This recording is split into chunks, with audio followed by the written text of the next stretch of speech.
Let me take you back to 64 AD. Rome is on fire. Literally.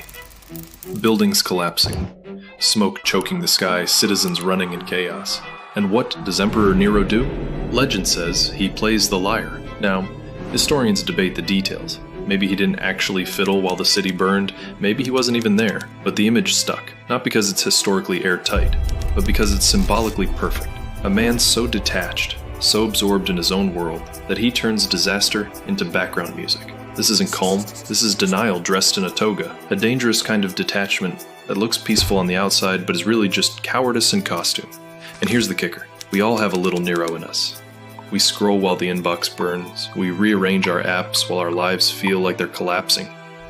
We avoid, escape, pretend it's fine, because facing chaos is terrifying. But there's a line between inner peace and emotional avoidance. So if you ever catch yourself fiddling while your own little Rome burns, ask, am I seeking calm or just running from the fire? I wish the ring had never come to me. I wish none of this had happened. Chaos. It's the one constant you never asked for. The cosmic prankster doing absolutely nothing and everything, all at once. Chaos is inevitable.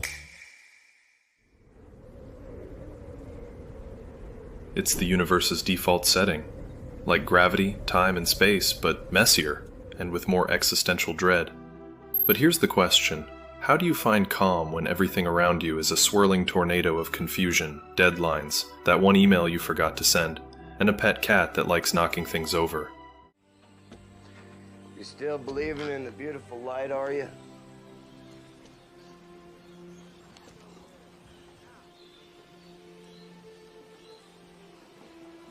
How do you do that? Firstly, let's be honest. Calm is not the absence of chaos. Calm is a relationship with chaos.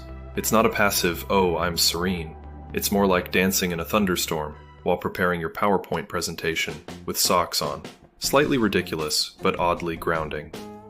Chaos is the intrinsic tendency of everything that exists. The universe is a system that tends towards absolute disorder at all times. Chaos is the norm. To have order is the exception. And here we are, worrying about PowerPoints and lines of code, punishing ourselves when we don't have our shit together. When every moment of existence is a fight against disorder, you should already know you're doing a lot better than the odds. All we have to decide is what to do with the time that is given to us. Now, here's the big secret. The calm you seek isn't a magical state of blissful zen where you've managed to surpass the limits of the universe. It's more about you knowing and telling yourself, yes, this is absurd, yes, it's terrifying, and yes, you're doing just fine. The ancient Stoics called this ataraxia, a peaceful mind amid turmoil. The Buddhists called it equanimity, balance in all things, and I call it not losing your mind when life seems to crumble around you. I still see a spark in you.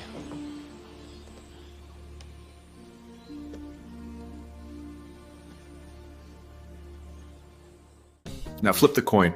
Same empire, different man. Marcus Aurelius. Philosopher king, reluctant emperor, and probably the only guy who wrote a self-help journal while running an empire at war. The year is around 170 AD. Plagues are sweeping through the Roman world, enemies are pressing the borders, and Rome is a mess of fear and uncertainty. And what does Marcus do? He writes. Not edicts, not war propaganda, personal notes, private reflections, in a leather-bound journal that would later be known as Meditations. No audience, no likes. Just a man trying to keep his mind clear while the world burns slowly around him. He didn't say, I've transcended chaos. He said things like, you could leave life right now. Let that determine what you do and say and think. Dark? Yes. Honest? Completely. This wasn't denial. This was acceptance with integrity. A man staring into the chaos and saying, I will hold the line, at least within myself. No liars, no fiddles. Just ink, parchment, and brutal self-awareness. So next time your world feels like it's coming apart, maybe don't scroll, maybe don't post. Maybe write. Not for the world. For yourself. To remember that calm doesn't mean everything's fine. It means you've chosen to stay steady anyway. Calm is not a destination. It's not the final level of a video game where all the enemies vanish. Calm is the space between chaos and your reaction to it. It's the pause where you say, "Okay, universe, throw your worst at me. I can handle it, even if you know you can't." Because ultimately, even if you don't manage to handle it, it'll pass, even if it passes like a kidney stone. If you manage to attain the state of ataraxia, in that moment, amidst the noise and the mess, you become a little island of sanity. And maybe, just maybe, that's enough.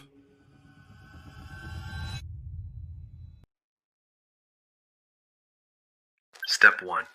Stop pretending you can control everything, because you can't. Step 2. Embrace the absurdity of existence. Depending on what you believe, you're being tossed around by an indifferent universe, or is a tragic comedy written by a playwright with a questionable sense of humor. Step 3. Learn to laugh at your own ridiculousness like you would at others. So the next time your life feels like a Jackson Pollock painting in fast forward, remember, chaos is intrinsic, and it's always lurking at the end of every alleyway. Not too comforting? Okay, how about this? Ask yourself, what's the worst that can happen? Not comforting either? Okay then, tell yourself, yes, this is absurd. Yes, it's terrifying. Things will work out for the best or for the worst. Either way, it will be the stepping stone for the next phase of my life. There's no point in freaking out over it now.